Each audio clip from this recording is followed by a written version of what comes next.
And now to discuss the latest from the lifting of Petrol from the Dangote Refinery and related issues, we're joined by business and social policy analyst who joins us live, and that's Kenneth Okenwa, who joins us live now on video. Well, thank you so much for joining us. We appreciate you for doing this. Let's just get started because we're pressed for time. So given the varying pump prices across different states, what factors do you think is influencing the regional price disparities we're seeing? A state is paying as high as 1,000 naira, and it seems that Lagos is paying the cheapest amongst this, price range. Are these variations primarily due to transportation costs, local market conditions, or are there any other, underlying factors? All right, it's important that we highlight the way that majority of Nigerians are feeling now before we'll get very academic about what is on ground. What we're seeing play out now is actually a theater of contradictions, a theater of complexity, and obviously a theater of confusion. It would appear to be that the regulators and probably the major players in the industry are playing on the intelligence of Nigerians, and that is actually from one side of the coin.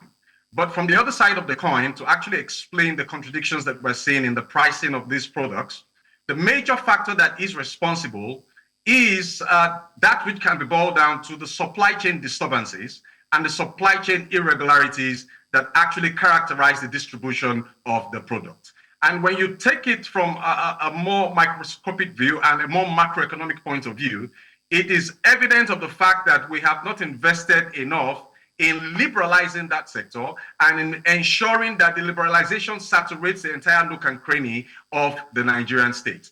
What that means is, for instance, that what has happened over the years is the cannibalization of the state operational facilities, which are the refineries that are in Kaduna, in Warri, and in Port Harcourt.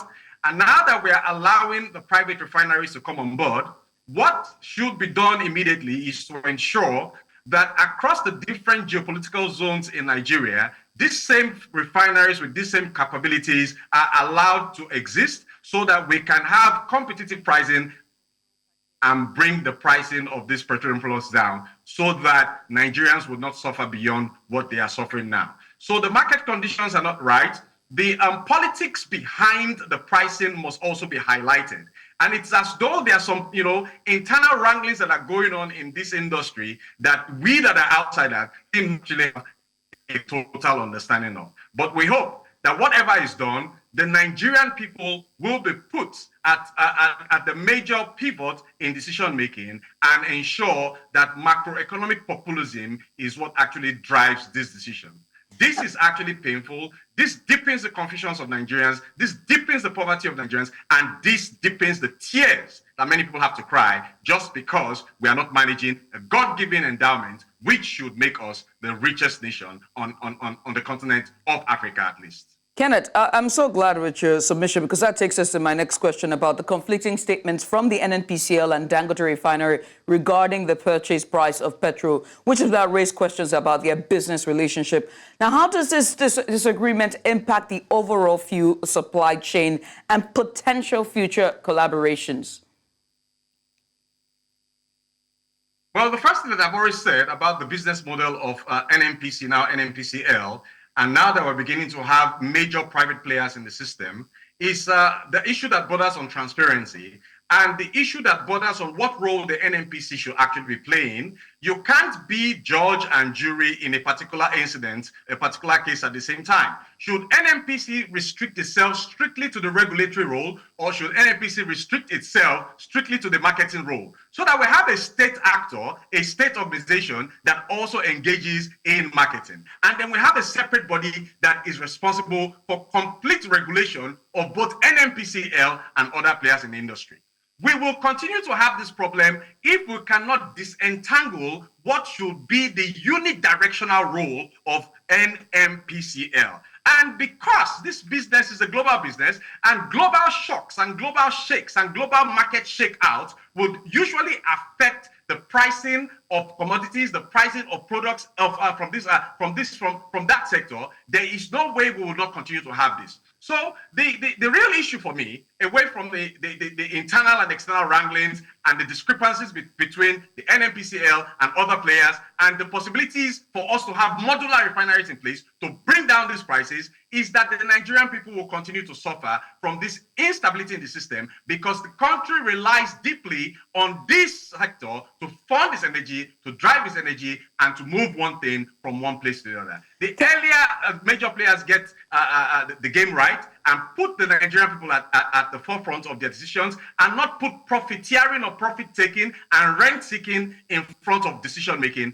I think the better it will be for us going forward as a people. And what would this mean? What are the economic implications of this? Because in your earlier statement, you were saying the Nigerian people, it costs so much for the Nigerian people, their savings, their current, everything would now go to energy, right? And it's depleted whatever is left of whatever savings or income that they're making. So what are the expected economic implications, whether it's for the consumers, the businesses, or even the overall economy? I mean, look at our inflation numbers, right? It's sort of like picked up. We saw a better output with it in July. We don't know what the August numbers are looking like. And September, far into it, we've seen the price of fuel change twice now. How might this affect just inflation? I'm not even talking about transportation costs, inflation alone. Basically, I should just take the words out of your mouth. This is going to have a very, very deep multiplier effect on the general price level in the country. Because most movement, transportation, and even other forms of movements, the cargo, the air movement would usually depend on these pricing mechanisms. So, but what we are going to see is not just that the inflation level is going to rise because of this gross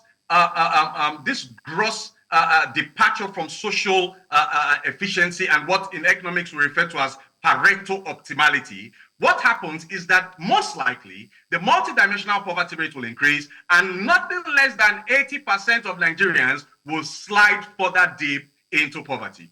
Now we are seeing the gradual erosion of the Nigerian middle class. Supposedly, I'm supposed to be in the middle class. But you see, I now have to draw a budget and I have to think, I myself, I am now a fuel dispenser in my own house.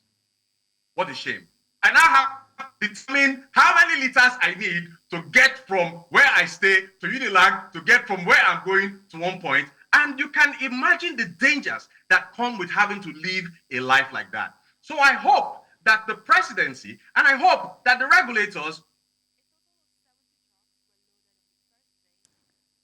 seem to have lost. Bet and I will reverse this negative Pareto optimality, this negative social inefficiency, and like I've said, become more populist in their thinking and reintroduce whatever it is, not just palliatives, not just rice, not just beans. Reintroduce the stringent measures in the system and facilitate more development of refineries, encourage the breadth of modular refineries to crash these prices down because the character of Nigerians is being devalued. And you begin to see now that even when measures are put in place to curb inflation, to curb pricing, everybody tells you petrol has gone up. The tomato tells you petrol has gone up. The Okada man tells you petrol has gone up. Then we begin to have character crisis. So it's going to have social implications, economic implications, and I sincerely hope that in 2027, it may not have political implications. Well, we shall be alive to see how it goes, and we shall be alive to see how it turns out. Well, so Kenneth, we all wait on the other side as press to look at the numbers and see how this would affect, the Nigerian people. But once again, Kenneth, many thanks for doing this with us.